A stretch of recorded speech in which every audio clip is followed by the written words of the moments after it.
자, 여러분들은 학교 다닐 때 어떤 과목들을 좋아하셨나요? 전에도 제가 말씀드렸지만 저는 사실 역사를 제일 좋아했었습니다.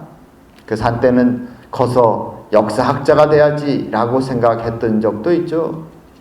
한국의 역사 또는 세계의 역사, 저는 특별히 고대의 역사들을 좋아하는데, 한국의 역사책을 딱 펴면 제일 첫 번째 나오는 내용이 어떤 내용인지 기억하시나요? 당군신화죠. 그죠? 당군신화. 한국의 역사책 제일 앞에는 당군신화가 나옵니다. 그리고 당군이 신의 아들로, 신적인 존재로 태어나는 장면을 우리는 다 같이 공부합니다. 신기하죠? 와, 우리가 신의 아들, 당군의 후손이구나.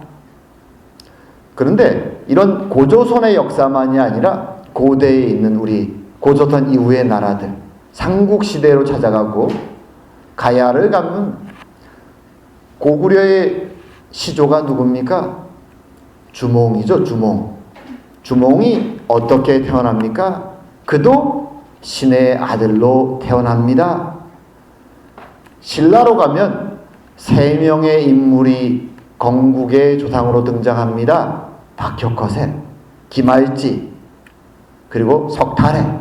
이 3명도 다 알에서 태어나거나 또는 금빛 상자에서 태어나거나 또는 박씨는 이 호박 같은 그 박에서 태어나는, 다 평범한 인간이 아니라 신적 기원을 가지고 태어났다라고 말하죠.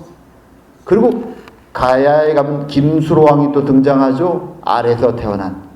그래서 한국의 고대 역사를 공부하면 그 나라를 세운 사람들은 신적 기원을 가지고 태어났다라고 배웁니다.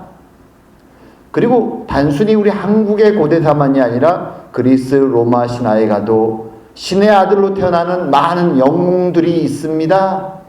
그 영웅들이 나라를 구원하기도 하고 나라를 세우기도 하고 위대한 일들을 행해 나가죠. 우리는 그 이야기들을 읽고 재미있게 듣습니다.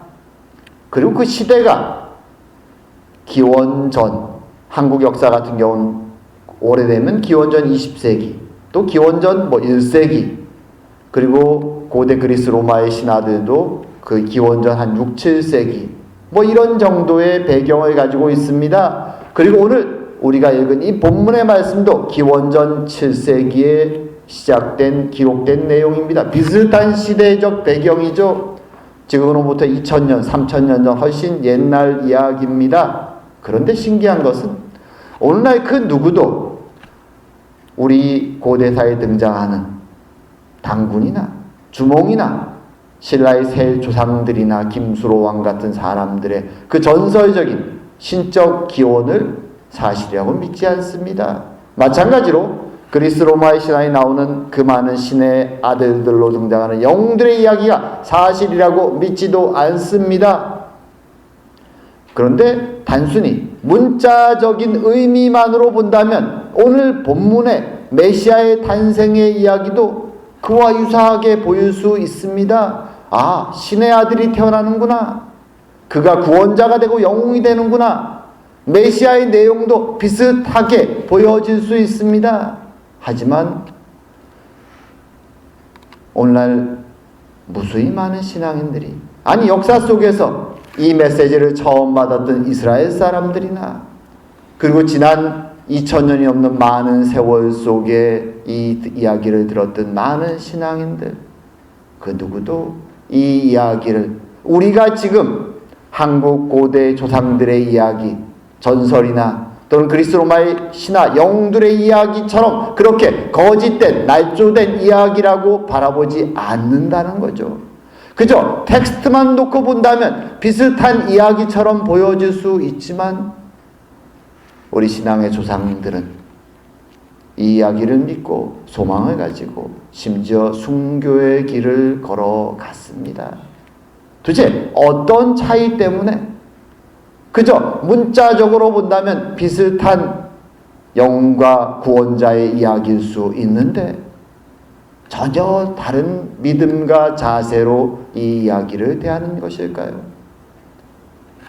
오늘은 우리가 읽은 이 본문에 등장하는 텍스트를 떼서 다른 곳에 갖다 놓는다면 다른 시대의 고대의 이야기에 비슷해 보일 수도 있는 메시아의 탄생에 대한 그 이야기, 구원자의 이야기가 도대체 의미하는 바가 무엇이며 왜 우리의 믿음의 조상들은 이 이야기를 사실로서 하나님이 성취하실 것로서 믿고 그 소망을 가지고 살아왔는가?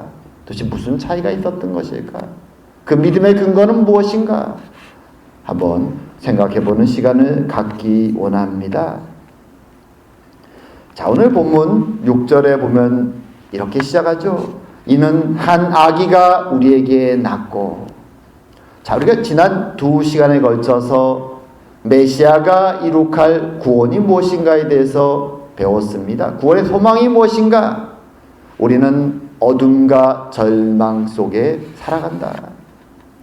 하나님의 구원이 절실히 필요한 우리 안에 있는 영적 절망과 타락한 이 세상의 절망 속에서 우리는 하나님의 구원을 바라보고 그 나라, 평화와 기쁨이 넘치는 더 이상 전쟁이 없는 그 나라를 소망하면서 살아온다.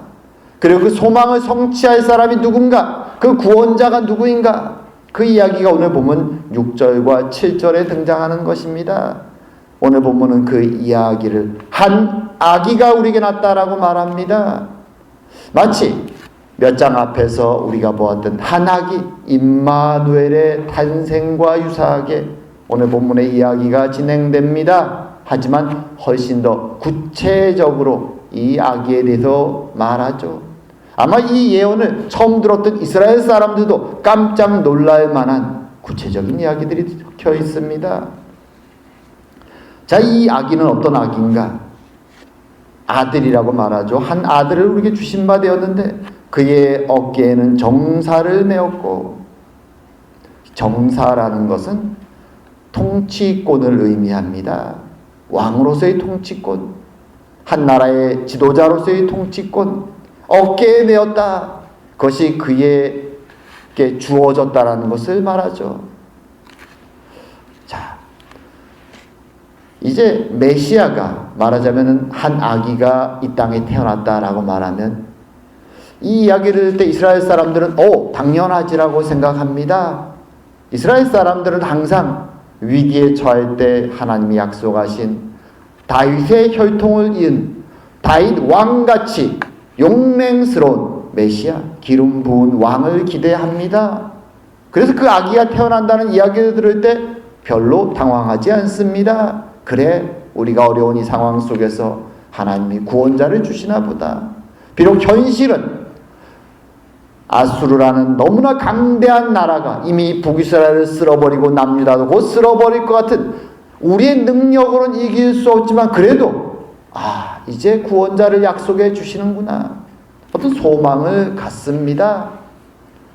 그리고 이 구원자, 태어날 아기의 이름을 말하는데 그 내용이 어떤 면에서는 일반적인 이스라엘 사람들이 기대한 것과는 굉장히 다른 특별한 의미를 담고 있습니다. 자, 어떤 이름이냐? 우리 한글 성경에는 이름이 5개로 등장하죠. 기묘자라, 모사라, 전능하신 하나님이라, 영존하시는 아버지라, 평강의 왕. 5개가 등장하는데 실제로 히브리어로 보게 되면 이것을 4개로 번역하는 것이 더 타당합니다. 히브리어 2 단어씩이 하나의 짝이 되어서 이름을 형성합니다. 그 의미가 하나하나 짚어볼 때마다 범상치 않습니다. 단순히 위대한 인간 왕 다윗의 후손의 탄생을 기대하는 이스라엘 사람들에게도 깜짝 놀랄 만한 이야기죠. 물론 우리는 이미 예수님의 오심을 알기 때문에 이것이 조금 식상해 보일 수도 있지만 이 이야기를 처음 들었던 이스라엘 사람들에게는 대단히 놀라운 이야기입니다. 자, 이름이 어떤 이름입니까? 우리 한국말로 기묘자라, 모사라 이렇게 따로따로 번역된 단어 펠레 요에츠라는 말인데, 펠레는 영어로 말하면 wonder라는 뜻이죠. 놀라운, 경이롭다라는 뜻입니다. 경이롭다. 인간의 상상이나 이해를 뛰어넘는 너무나 놀라운 장면을 목격할 때 쓰는 단어입니다. 요에즈, 이것은 어떤 계획을 짜고 생각하고 지혜를 만들어내는 사람을 의미합니다. 그래서 옛날 한국의 성경은 모사라고 번역했죠. 모사, 지혜자를 의미하는 것이죠. 왕 옆에서 계획을 짜주고 플랜을 짜고 전쟁을 계획하는 사람 같은 놀라운, 이 두 단어가 붙으면 영어로 보통 뭐라고 번역하냐면 wonderful counselor 정도로 번역합니다. 말하자면 위대한 지혜자, 위대한 상담자, 이 정도로 번역이 됩니다. 경이로운 자죠. 그런 경이로운 지혜를 소유한 사람이 누굽니까? 성경에서는 우리가 흔히 떠올리는 사람, 솔로몬이죠. 솔로몬. 아마 이 단어를 딱 들으면 이스라엘 사람들은 솔로몬보다 더 대단한 그런 지혜로운 왕을 우리에게 주시나 보다 라고 생각합니다. 근데 두 번째부터 이 내용이 달라지죠. 전능하신 하나님이라 이렇게 말합니다. 메시아가 왕으로 오실 메시아를 타이틀이 전능하신 하나님, 엘 기보르 이렇게 붙습니다. 엘은 하나님을 뜻하고 기보르는 용사입니다. 말하자면 이것을 붙이면 어떤 의미냐? 용맹스러운 하나님이란 뜻이죠. 무적의 하나님, 전쟁에 나가면 이스라엘을 위해서 하나님을 위해서 하나님이 승리를 주시는, 우리를 싸우시는 하나님, 그 하나님을 의미합니다. 무적의 하나님. 여기서부터 이름이 기대하는 일반 인간 왕의 모습과 달라지는 것이죠. 사람에게 엘이라는 하나님이라는 칭호를 붙이지 않습니다. 그런데 기대하는 메시아에게 엘 기보르, 용맹스러운 하나님이라는 타이틀이 붙습니다. 감히 어떻게 인간에게 신의 타이틀을 붙일까요? 그리고 그 다음 세 번째로 영존하시는 아버지라. 아비, 아드. 아비는 아버지란 뜻이고 아드는 말하자면 forever, 영원하다는 뜻입니다. 아니 왕에게 왜 아버지라고 부를까요? 물론 고대에는 우리 한국도 그렇지만 왕은 백성의 아버지다 이런 개념이 있죠. 그래서 아버지라고는 붙일 수 있습니다. 근데 그 왕이 forever, 영원히 아버지입니다. 이게 무슨 말입니까? 그가 왕으로서 백성의 아버지로서 통치하는 그 시간이 끝이 없다라는 것이죠. 종말론적으로 마지막에 오시는 왕, 영원한 왕을 의미하는 것이죠. 그래서 이 단어도, 이 이름도 흔히 이스라엘 사람들이 기대했던 자신들의 구원자, 다윗의 후손으로 핏줄로 태어날 그 왕과는 달라지는 것입니다. 영원한 왕. 그렇죠. 마지막에 온 단어는 평강의 왕입니다. 사르 샬롬. 일반적으로 왕을 뜻하는 히브리어 멜레크가 온 것이 아니라 지도자 또는 때로는 왕자라고 번역하기도 하는데 귀족이라고도 번역하기도 하고요. 지도자를 가리키는 사르라는 단어가 옵니다. 그리고 평화, 평강을 나타내는 샬롬이 옵니다. 이 샬롬이란 단어는 그저 우리가 피스, 평화구나라고 의미할 수도 있지만 히브리어에서 이 단어는 사실은 단순히 조용하고 평화로운 상태를 의미하는 것이 아니라 왜 평화롭냐? 모든 과정이 끝났기 때문에, 완성됐기 때문에, 그리고 온전하게 되었기 때문에 평화롭다라고 말하는 것입니다. 그래서 영어로 번역할 때 이 단어들이 때로는 complete, 완전하다 라고 번역하기도 합니다. 하나님이 계획하신 모든 것들이, 하나님의 뜻이 온전히 완성된 상태가 샬롬입니다. 그래서 이스라엘 사람들은 지금도 샬롬이라고 서로 인사하죠. 하나님의 평화를, 그날의 완성을 기대하면서 샬롬을 인사하는 것입니다. 이 왕이 바로 그 하나님의 샬롬을 이룰 것이라고 말하는 것입니다. 그래서 이스라엘 사람들이 태어날 메시아에 대한 예언을 들으면서 이 이름을 들을 때 깜짝 놀라는 것입니다. 자신들이 생각하는 왕은 용맹스럽고 하지만 그럼에도 불구하고 인간으로 오셔서 이 땅을 살아갈 왕으로 기대하는데, 선지자가 예언한 이 메시아의 왕의 이름들은 단순히 인간의 한계를 넘어서서 신적 존재로 온다고 말하는 것이죠. 굉장히 놀라운 선언입니다. 그리고 이어서 이 왕이 이루어 나갈 그 나라의 상태를 설명합니다. 어떤 면에서 이 이름이 이미 다 담고 있는 내용들을 풀어 설명하는 것입니다. 이렇게 얘기하죠. 그 정사와 평강의 더함이 무궁하며 또 다윗의 왕자와 그의 나라에 군림하여 그 나라를 굳게 세우고 지금 이후로 영원히 정의와 공의로 그것을 보존하실 것이라. 이스라엘 사람들이 쉽게 생각했던 용맹스러운 하나님이 세우실 다윗 왕가의 혈통을 이을 왕과는 그 한계를 넘어서는, 이것은 어떤 면에서는 하나님이 이스라엘 백성들에게 약속했던 아브라함과 모세와 다윗에게 약속했던 언약의 내용을 이어서 말하는 것이죠. 하나님이 다윗에게 그렇게 얘기했습니다. 사무엘 하에 가면 7장 16절에서 이렇게 얘기하죠. 다윗이 하나님을 위해서 성전을 짓겠다라고 말하자 하나님이 다윗의 믿음을 칭찬하시면서 이렇게 말씀하십니다. 내 집과 내 나라가 내 앞에서 영원히 보존되고 내 왕위가 영원히 경고하리라. 하나님은 아브라함 언약과 모세 언약 위에서 이 통치자가 영원히 있을 것이라는 하나님의 나라의 약속을 다윗에게 준 것입니다. 자, 이 내용을 가지고 우리가 한번 생각해 볼 필요가 있습니다. 어떤 생각이냐? 지금 이 예언을 받는 이스라엘 사람들의 상황을 생각할 필요가 있습니다. 지금 그들의 상황은 절망적인 상황이죠. 아수르, 고대 근동의 가장 강력한 나라, 잔인한 그 나라가 쳐들어와서 이미 북이스라엘의 대부분을 휩쓸어 버렸습니다. 많은 사람들이 죽고 포로로 잡혀갔습니다. 남유다의 운명도 얼마 남지 않아 보입니다. 군사력으로는 희망이 없습니다. 많은 선지자들은 하나님의 징계로 이것이 임했다고 외치기도 합니다. 그런데 이사야 선지자가 그들에게 하나님의 왕이, 그것도 신적 능력을 지닌 왕이 때가 되면 와서 그의 나라를 영원히 세워줄 것이라고 선포합니다. 이 이야기를 절망 속에 있는 이스라엘 사람들이 들었을 때 어떤 생각이 들까요? 과연 단순히 인간 왕이 아니라 정말 영원히 그들의 나라를 회복할 평화와 기쁨과 정의가 넘치는 그 나라를 세워줄 이 왕에 대한 신적 권위를 가지고 올 그 왕에 대한 예언이 그들에게 얼마나 현실적으로 믿을 수 있게 들렸을까요?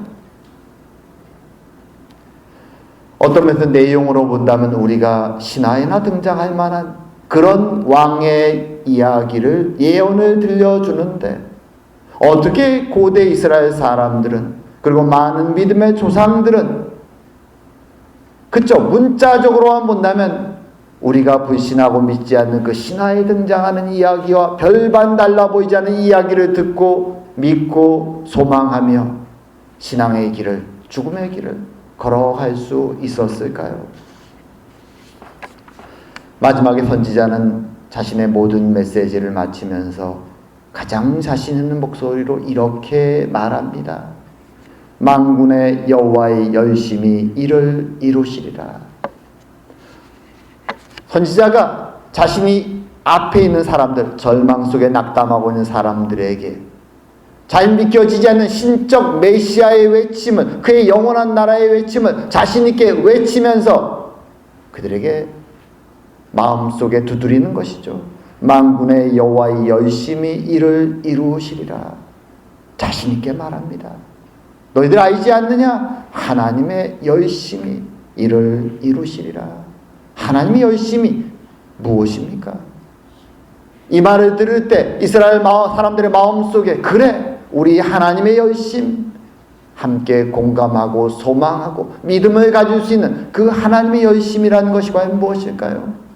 이 열심으로 번역된 단어, 히브리어 단어의 의미는 몇 가지 범주가 있습니다.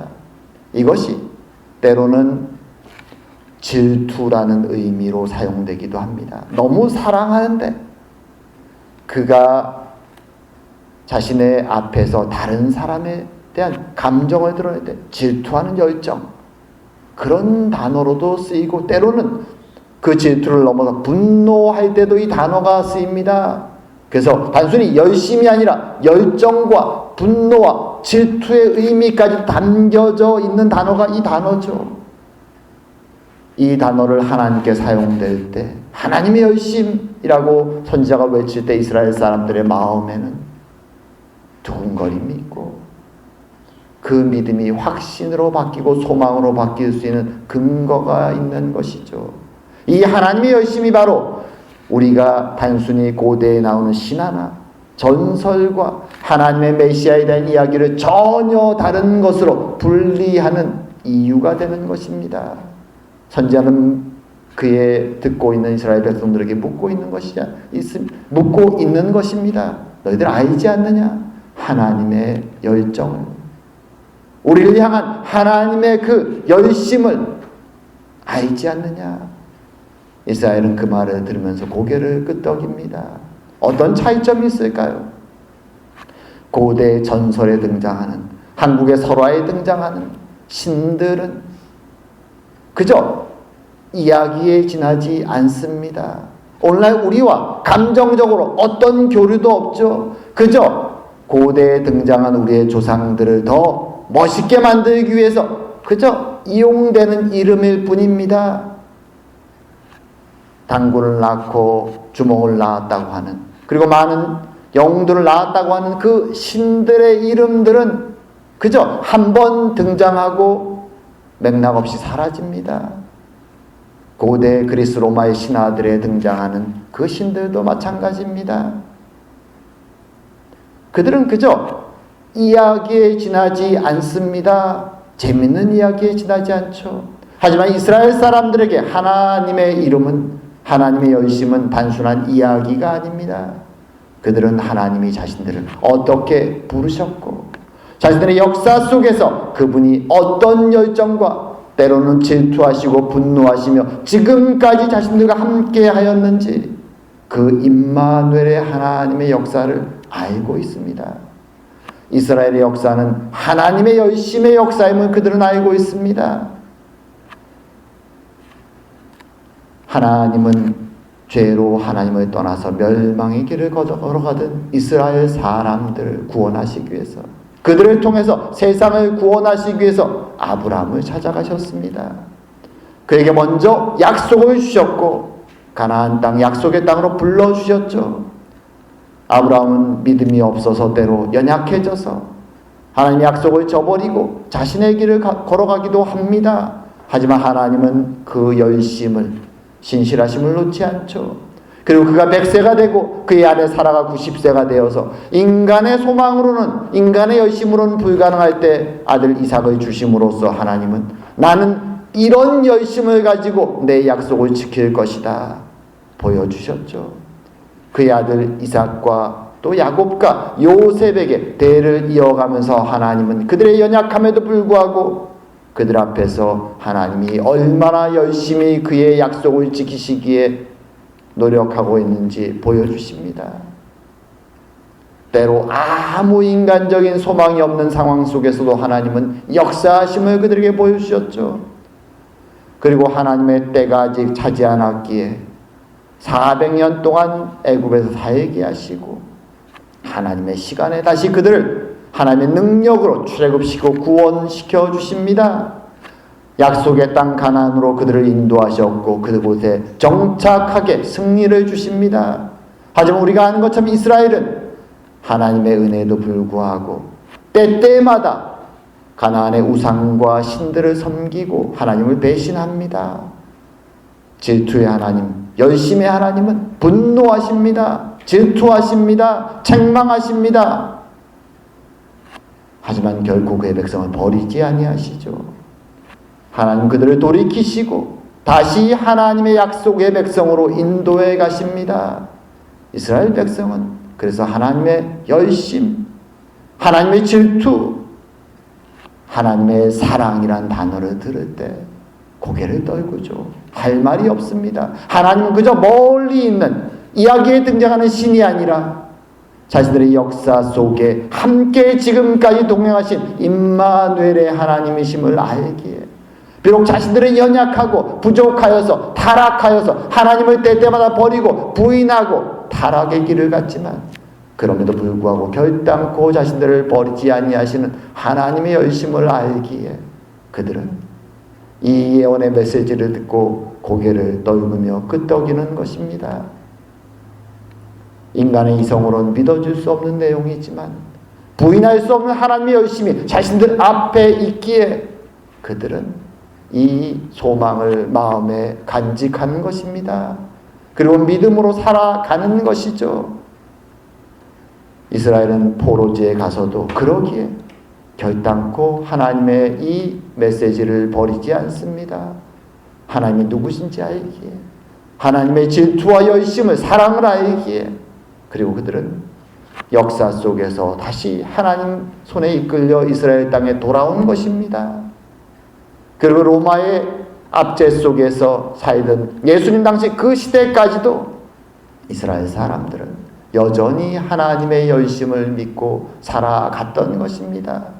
또한 우리의 믿음의 조상들도 2000년 교회 역사 속에서 그 하나님의 역사 때문에, 그 열심 때문에 지금까지 그분과 동행하며 여기에 온 것입니다. 그것이 믿음입니다. 믿음이라는 것은 나의 열심과 나의 충성과 나의 노력으로 붙잡는 것이 아니라 나의 부족함에도 불구하고 계속적으로 넘어지고 쓰러진 나에도 불구하고 내 밑에 반석이 되셔서 결단코 흔들림 없는 하나님의 신실하심 위에 내가 서 있다는 것을 깨닫는 것입니다. 그러기에 믿음의 조상들은 만군의 여호와의 열심히 이루시리라 라는 이 말에 고개를 떨구며 소망을 가지고 살아가게 되는 것입니다. 오늘날 살아가는 우리들도 마찬가지죠. 세상은 쉽지 않습니다. 세상을 살아갈 때 우리는 지치고 힘들고 낙담합니다. 내 안에 있는 나의 믿음의 연약함에 낙담하고 내 앞에 큰 파도처럼 덤벼드는 세상에 그 모습에 낙담합니다. 연약함 때문에, 부족함 때문에. 하지만 그럼에도 불구하고 나를 붙잡고 계신, 나의 믿음의 반석이 되시는 신실하신 하나님의 열심이 있음을 알기에, 내가 그 위에 서 있음을 알기에 우리는 오늘도 주님이신 메시아의 복음을 붙잡고, 그리고 그분이 오셔서 구원을 이루셨음을 믿고 이제 그분의 돌아오심을 또한 기다리게 되는 것입니다. 주님이 오시는 그 메시아의 성탄의 기쁨을 기다리면서 우리는 어떤 면에서 세상 책 속에 있다면 그저 세상 신화와 비슷해 보일 수 있는 이 메시지를 붙잡고 신앙의 길을 걸었던 믿음의 조상들의 길을 따라서 기쁨으로, 감사함으로 이 성탄을 기다리게 되는 것입니다. 참으로 그 믿음의 길, 하나님의 신실하신 반석 위에서 메시아의 은혜를 붙잡고 소망하고 그분이 완성하실 구원을 소망하며 오늘을 살아가는 저와 여러분 되기를 주의 이름으로 축원드립니다. 기도드리겠습니다. 사랑과 은혜의 하나님 아버지, 하나님의 백성들의 연약함에도 불구하고 그 손을 놓지 아니하시고 하나님의 열심으로 역사를 지금도 완성을 향하여, 구원의 완성을 향하여 달려가고 계신 하나님, 그 하나님의 은혜를 오늘도 바라보며 하나님의 그 열심을 바라보며 그분의 사랑을 바라보며 참으로 감사드립니다. 우리에게 메시아를 주셨고 그분을 통하여 구원을 완성하신 하나님, 지금도 우리를 위해 기도하시며 우리를 격려하시며 이 구원의 길을 소망으로 걸어가게 하시니 감사드립니다. 비록 살아가는 이 세상이 쉽지 않고 우리 육신은 연약하오나 주님, 오늘도 다시 한번 주의 신실하심 위에 서기 원하오니 우리의 믿음을 붙잡아 주시고 우리에게 소망으로 기쁨으로 이 성탄의 시즌을 보낼 수 있는 은혜를 허락하여 주시옵소서. 오늘도 함께 하심을 감사드리오며 모든 말씀 예수님 이름으로 기도드립니다. 아멘.